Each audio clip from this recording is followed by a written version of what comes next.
नई दिल्ली से लेते हैं, जहां सांसद रत्न कार्यक्रम का आयोजन हुआ। देश भर के 60 से अधिक राज्यसभा सांसद व लोकसभा सांसदों को सांसद रत्न से सम्मानित किया गया। कार्यक्रम में किरण रिजिजू जॉर्ज मुख्य अतिथि के रूप में उपस्थित रहे। सांसद रत्न सम्मान पाने वालों में राजस्थान भी पीछे नहीं रहा। इसमें पाली से सांसद पीपी चौधरी और पाली से ही भाजपा के प्रदेश अध्यक्ष व राज्यसभा सांसद मदन राठौड़ को सांसद रत्न से सम्मानित किया गया। यह जानकारी मिलने पर पाली के लोगों में बड़ी खुशी की लहर है। कार्यक्रम को संबोधित करते हुए किरण रिजिजू जॉर्ज जोसेफ ने कहा, हमारे देश के सांसद बहुत ही मजबूत और आम लोगों से जुड़े हुए व्यक्ति हैं। अन्य देशों से हमारे देश के सांसदों की दशा और दिशा अलग है। सुनते हैं आपको क्या कहा किरण Rijiju George Joseph.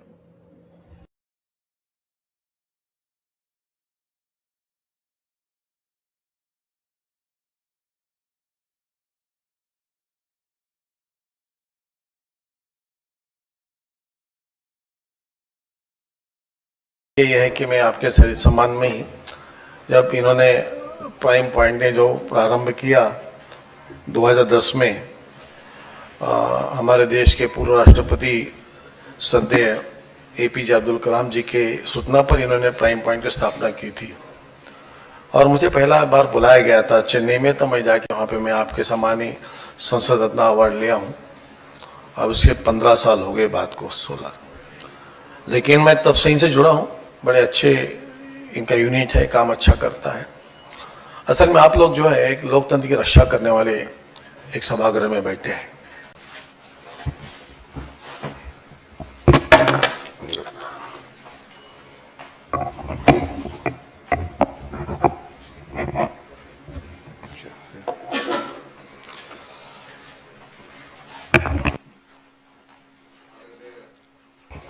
Sound Hansraj Ahir जी, भर्तृहरि मेहताब जी, के श्रीनिवास जी, प्रियदर्शनी जी और हमारे काफ़ी सांसद साथी और इस प्राइम पॉइंट फाउंडेशन के जितने भी सहयोग हैं सब जुड़े हुए हैं, यहाँ आए हैं और काफ़ी यूथ मुझे दिखाई दिया। लगता है हमारा युवाओं में काफ़ी आप लोगों ने इसको जोड़ा है अपने काम में। मुझे तो इसका बैकग्राउंड बहुत डिटेल में नहीं मालूम था, लेकिन अभी जो सुना है और पूर्व राष्ट्रपति एपीजे अब्दुल कलाम साहब के समय से ये जब शुरुआत हुआ, इसका सुन करके मुझे अच्छा लगा। वैसे एक दो बार इसका जिक्र तो हुआ था, लेकिन मैं निजी तौर पर इसमें सम्मिलित नहीं हो पाया। आज जो लोग हमारे सांसद साथियों को इसका अवार्ड दिया जा रहा है, मैं सबसे पहले उनको अभिनंदन करना चाहता हूं, उनको बधाई देना चाहता हूं। अवार्ड तो बहुत बड़ा होता है, अवार्ड का कोई कीमत भी नहीं होता है।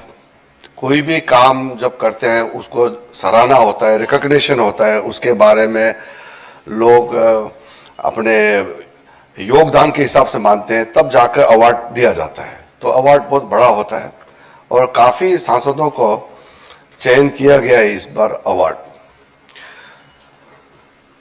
मैं एज ए पार्लियामेंट्री अफेयर्स मंत्री के हिसाब से नहीं कहूँगा, as a colleague member of parliament के हिसाब से मैं कहूँगा। दो चार बातें मुझे कहना है। मैं सोचा थोड़ा सा टेक्निकल ड्राफ्टिंग का स्पीच सोचा था, लेकिन ये माहौल देख करके कि sir Churchill, please tell me who are this people, जो ओपोजिशन साइड में बैठे हुए हैं वो कौन है? क्योंकि उस तरफ ओपोजिशन बैठते हैं, इस तरफ ट्रेजरी रूलिंग वाले बैठते हैं, तो हु आर दे? तो चर्चिल ने बोला, they are our political opponents. Who are these people sitting in our side? मेरे साथ दाएं बाएं बैठे वो कौन है? The people who are sitting in our side, they are our political enemies. तो वास्तव में पॉलिटिकल राइवलरी होते हैं, हम लड़ते हैं मगर दुश्मन तो होते नहीं हैं। तो हम तो अपोजिशन को कभी भी उस नजर से देखते नहीं, क्योंकि हमारा भी तो ज्यादातर तो हम अपोजिशन एमपी रहा, रूलिंग तो हम 14 से ही हुए। अटल जी का समय में तो हम तो कमीशन में थे, तो हम तो पार्लियामेंट में नहीं थे। तो इसलिए हम लोग सब एक साथी हैं। तो इस हिसाब से एक भी हमारा पार्लियामेंट्रियन को अवार्ड देता है तो मुझे आपसे ज्यादा खुशी मुझे मिलती है। We celebrate together. तो आपके लिए जो अवार्ड का खुशी है उसका सेलिब्रेशन हम लोग सब मिलके कर रहे हैं। दूसरा एक विचित्र हमारा इंडियन पार्लियामेंट्रियन का प्रॉब्लम है। वो प्रॉब्लम बहुत कम देशों के साथ है, कोई डेवलपिंग कंट्री में होता होगा। 2004 में मैं कॉमनवेल्थ पार्लियामेंट्रियन फोरम का एक कार्यक्रम था, इंग्लैंड में गए थे। तो वहां के सबसे सीनियर एमपी, उसको फादर ऑफ द हाउस कहते हैं। हमारे यहां वो टाइटल सिस्टम नहीं है, लेकिन जब प्रो टर्म स्पीकर का जब होता है तो उस समय सीनियर मस्ट या वन ऑफ द सीनियर में से एक चुनते हैं।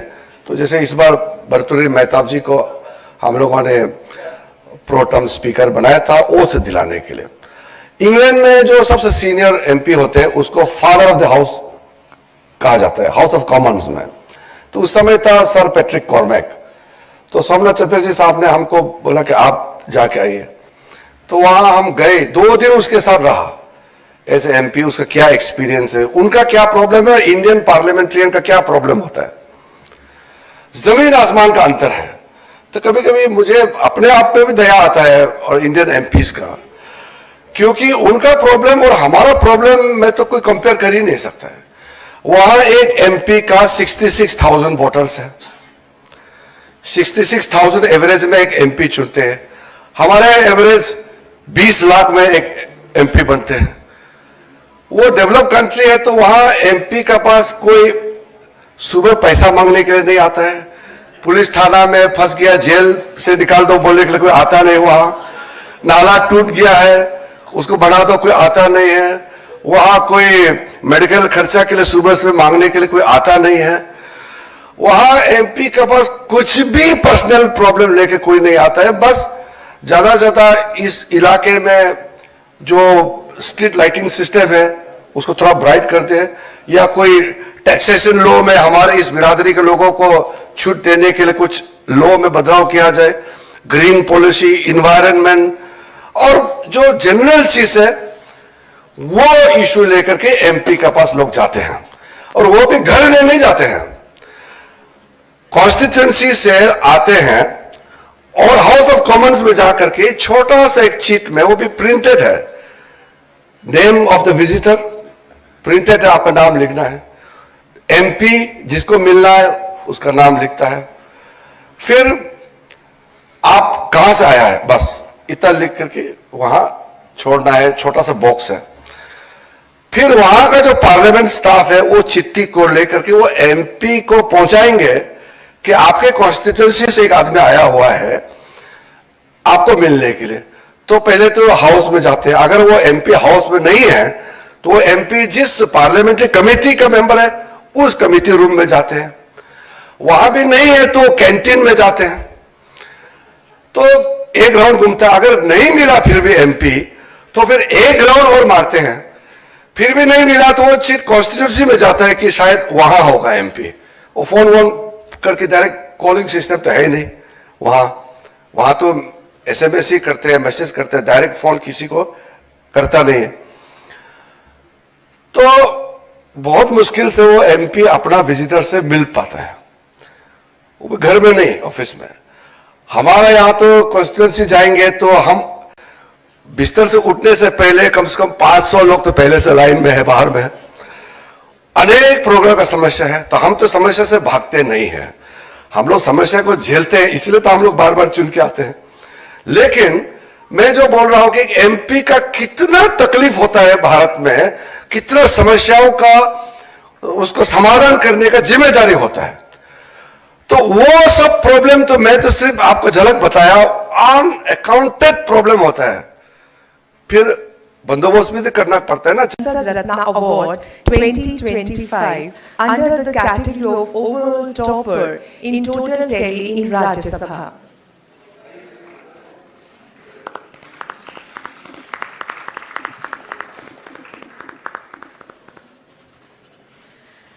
May I now invite Honorable Chairman of Finance Committee, Shri Bhartrahari Mahatab, to receive the Sansad Ratna Award 2025.